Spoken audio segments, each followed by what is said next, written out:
Hello and good day. I have some other introspection, I think I want to call it, that I'd like to share with you regarding the ego. So our ego, sometimes spiritual practices or whatever recommend that we separate from the ego, or essentially tell it to shut the fuck up, get out of here.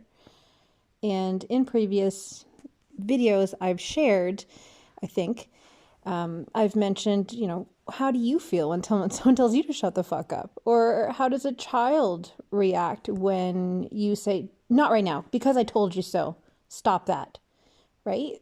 You're going to meet that resistance. It's going to match that vibration that you're exuding towards it. And so it's very important to integrate or embrace the ego. Kind of, I just see it as like you're sitting on the couch and the ego is kind of like, what's happening? I'm losing control of stuff. And you just kind of scooch it closer, let it kind of snuggle in like a little child, it's okay. Like, let's just be here together.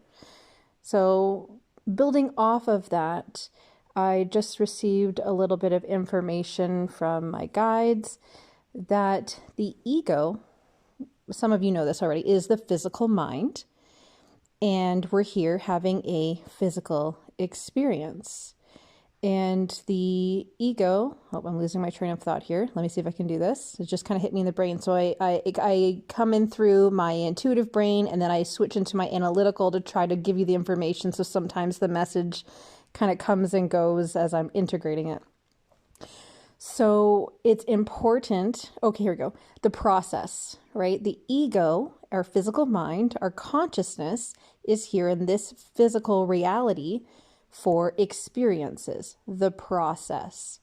We'll put a pin in that for 1 second. We'll come back to that. Time, which I've mentioned before, is a construct, right? Everything is always happening all at once, the future, the past, etc.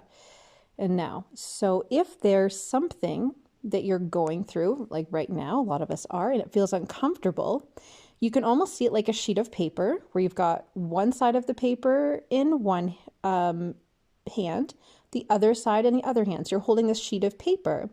And on the left hand, we'll say is what you're experiencing right now. And the right side of the sheet of paper, where your right hand is holding it, is where you'd like to be or where you see yourself going. And the distance between your left and your right hand is the journey, the process. So time is very malleable. It's not necessarily linear because it's always happening. For example, that sheet of paper is always a sheet of paper. It doesn't matter where you are, where you look, it's a sheet of paper. Right? So it's a process. All of you is still there. Your consciousness is always there. Your consciousness is the sheet of paper, your experience. If you put your left and your right hand together as you hold that sheet of paper, the paper will dip or fold a little bit, loop down, and you can bring the two ends of the piece of paper together to meet. So that is time. You can make 2 points in time come together, just like you can make two ends of the sheet of paper come together.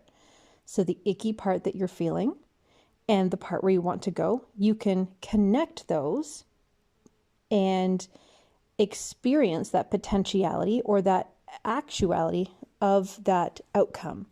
The process still exists. If you look as you've got your two hands together and that paper's dipped down, it's still a sheet of paper beneath. There's still your experience happening. There's still consciousness. There's still you. Your consciousness is that sheet of paper. It's still in existence, even though those 2 points of time or your hands or ends of the paper are together. I hope that makes sense. If it doesn't, maybe just rewind this and listen to it again. So, because we already know everything, because you can always access things. You can always bend time or that piece of paper or your consciousness, alter your state.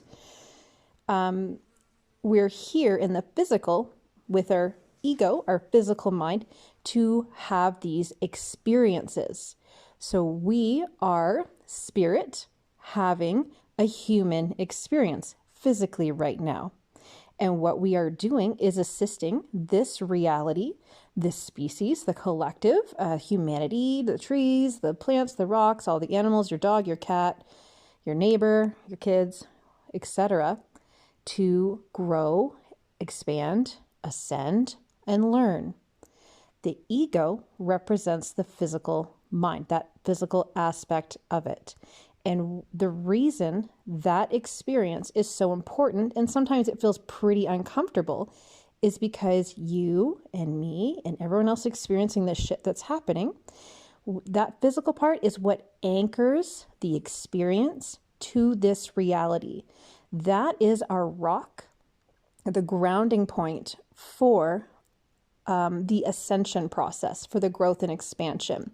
If we did not have the ego, the physical mind, or experiencing this sometimes slightly uncomfortable, sometimes just so full of a joy and expansion, all that process, if we didn't have that and it was just spirit, we'd know everything. We wouldn't get to have the growth, the depth of the experience that we have here.